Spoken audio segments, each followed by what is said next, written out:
শ্যামবাজার কিন্তু সন্ধ্যে থেকেই জেগে উঠেছিল, প্রতিবাদে সরব হয়েছিল। এই মুহূর্তে ছবিটা জানাও।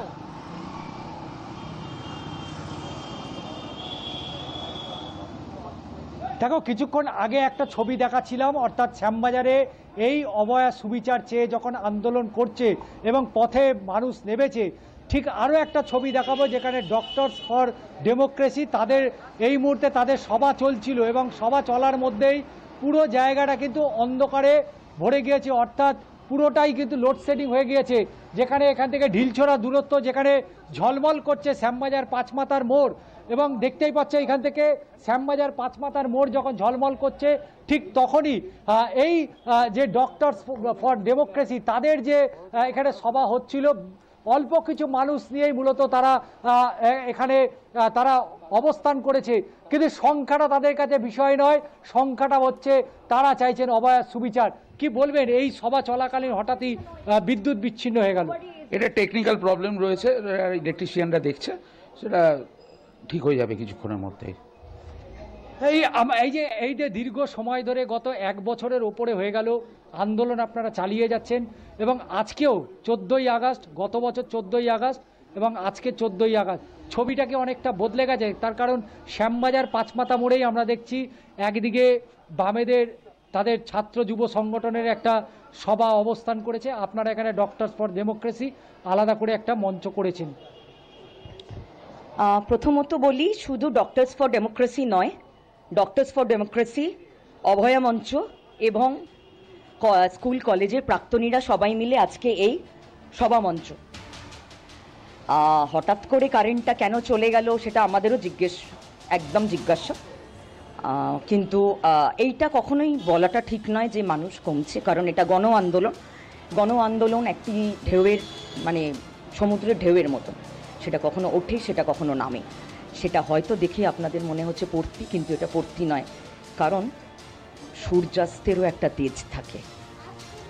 এই সূর্যাস্তটা, প্রথম কথা সূর্যাস্ত নয়, এবং এইটুকু ভিড়েরও কোথাও তেজ আছে বলেই কি লাইটটা অফ করা হলো?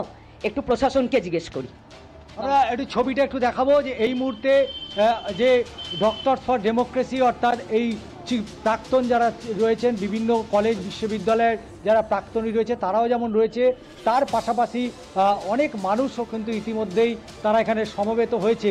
তবে সংখ্যাটা তাদের কাছে বিষয় নয়, তারা চাইছেন অভয়ার সুবিচার, এবং সেই অভয়ার সুবিচার চেয়ে এই মুহূর্তে সেই হাতিবাগানের ছবিটা দেখতেই পাচ্ছ, যে মঞ্চে কিছুক্ষণ আগেই তারা বক্তব্য রাখছিলেন এবং তারপরেই বিদ্যুৎ বিচ্ছিন্ন হয়ে যায় এবং এই জায়গাটা পুরোটাই কিন্তু একেবারে অন্ধকারাচ্ছন্ন হয়ে গেছে, এবং কিছুক্ষণের জন্য সভা কিন্তু সম্পূর্ণরূপে প্রায় বন্ধ হয়ে গিয়েছে। এটা বলার অপেক্ষা রাখছে না।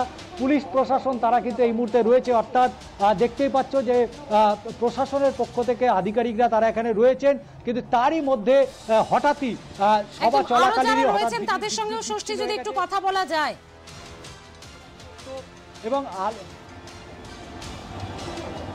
একেবারে কথা বলবো, এই যে আপনাদের সভাটা চলছে, গত 1 বছর ধরে আন্দোলন চালিয়ে যাচ্ছেন, আপনারা কি সত্যি সুবিচার পেলেন না? না, পাইনি তো বটেই। আমি বলি, আমি আরজি করে প্রাক্তনী, এই মেয়েটি আমার কন্যা সমা। 9 তারিখ ঘটনা ঘটেছে, 14 তারিখ থেকে আমরা রাস্তায়। অভয়া মঞ্চ গঠিত হয়েছে 28শে অক্টোবর, কিন্তু অভয়া মঞ্চ যাদের দিয়ে গঠিত হয়েছে তারা ওই প্রথম থেকেই রাস্তায় রয়েছে। আমরা আইনি লড়াইয়ের সাথে রাস্তার লড়াইটা চালিয়ে যাচ্ছি, কিন্তু আমরা দেখছি যে শেষ 1 বছর ধরে শুধু অভয়া কাণ্ড নয়, সারা রাজ্য জুড়ে মোটামুটিভাবে একেবারে সেই জয়গাঁ থেকে শুরু করে একদম জয়নগর অবধি পরপর ঘটনা ঘটে চলেছে। কিছুদিন আগে দক্ষিণ কলকাতা ল কলেজে ঘটেছে, তার সাথে এই 3 দিন আগে ঘটে গেল এই ঘটনা, যেটা ঘটে গেছে সিঙ্গুরে। কর্মরতা অবস্থায় নার্সের মৃত্যু, তাকে মারা হয়েছে বলেই তার বাড়ির লোক মনে করছে। তো এটা আমরা এখনো পর্যন্ত পাইনি, যদিও কদিনের মাথায় দেশের যে সর্বোচ্চ ইনভেস্টিগেটিং এজেন্সি সেই সিবিআই যদিও এর দায়িত্ব নিয়েছে, কিন্তু আমরা কিচ্ছু তাদের কাছ থেকে এখনো পর্যন্ত পাইনি। এবং আমরা মনে করি যে সিবিআই এবং কলকাতা পুলিশ এই ক্ষেত্রে ভাই ভাইয়ের ভূমিকা পালন করেছে, তারা কিন্তু আমাদের এখনো পর্যন্ত এনে দেয়নি জাস্টিস, সেই কারণেই আমরা রাস্তায়।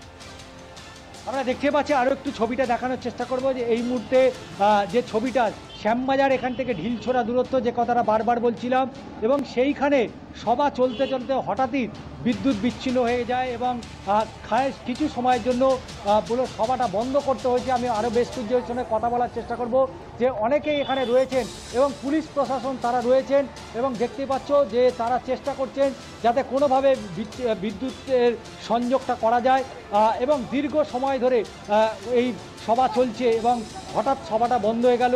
এবং সংখ্যা নিয়ে যেটা তুমি স্টেজে বলছিলে, দর্শকদের যদি একটুখানি যদি বলো। হ্যাঁ, স্টেজে বলা কি, দর্শক যারা আপনার তারাও দেখতে পাচ্ছে গোটা বাংলার ছবি, মানুষজনকে যেভাবে ভয় সন্ত্রাস দেখিয়ে, এবং আপনিও কলকাতার বাসিন্দা বলে আমার বিশ্বাস, আপনিও নিশ্চয়ই আসার সময় দেখেছেন আজকে কীভাবে অযাচিত ট্রাফিক তৈরি করা হয়েছে পুলিশের তরফ থেকে চারিদিকে। এরকম ছবি গোটা বাংলায় ভয় সন্ত্রাসের রাজনীতি করে যারা তিলোত্তমার জন্য রাস্তায় নামতে চাইছে তাদেরকে ভয় দেখাচ্ছে সরকার, কিন্তু এটা করা হবে না। সাহস করে যে মানুষগুলো এখন রাস্তায় নেমে আসছে তারাই আগামী দিনে গোটা বাংলার মানুষকে রাস্তায় নামিয়ে আনবে, এইটুকু বলতে পারি।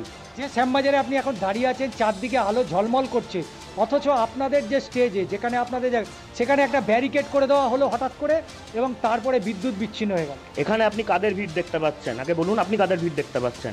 অবশ্যই পুলিশের ভিড়। আর কাদের দেখতে পাচ্ছেন? চিকিৎসকদের, আমি ছাত্র, আমার শিক্ষকদের। যেখানে শিক্ষা, যেখানে ডাক্তারেরা, সেখানেই অন্ধকার করে দিচ্ছে এখানকার রাজ্যের সরকার। সেটাই ছবি এটা। যেখানে শিক্ষা থাকবে, যেখানে ডাক্তার থাকবে, যেখানে সঠিক আলোচনা হবে, রাজ্য সরকার সেখানেই আলোটা বন্ধ করে দেবে। এটা গোটা রাজ্যের ছবি দাদা, আপনারা দেখান এটা। এইভাবে কি প্রতিবাদ রোধ করা যায়? কোনোদিন করা গেছে কি? কোনোদিন করা গেছে? এই যে জায়গায় দাঁড়িয়ে আছি শ্যামবাজারে, ব্রিটিশদের সময়তে 42-এর আন্দোলন যখন হয় তখন এই ট্রামের রাস্তা বন্ধ করে বিপ্লবীদেরকে মেরেছিল চারিদিক থেকে বন্ধ করে। স্বাধীনতা আসেনি কি? ঠিক এভাবেই আসবে। ওরা যতই অন্ধকার করে দিকে, এবং আমরা শুনছি কেটে দেওয়া হয়েছে কোথাও লাইন, হ্যাঁ, কিন্তু এভাবে চলবে না, এভাবে চলবে না। যে জায়গায় অন্ধকার করে দিক না কেন, মানুষ প্রতিবাদ করে আলো সঞ্চারিত করবে। অবশ্যই এটা অত্যন্ত দুর্ভাগ্যজনক যে যেখানে চিকিৎসকদের, এবং শুধু তাই নয়, ধন্যবাদ সৃষ্টি তোমাকে। আমরা পরবর্তী সময়ে আবারও কথা বলবো তোমার সঙ্গে। আরজিকর ধর্ষণ খুন কাণ্ডের 1 বছর এখনো বিচার মেলেনি বলে সাধারণ মানুষের দাবি।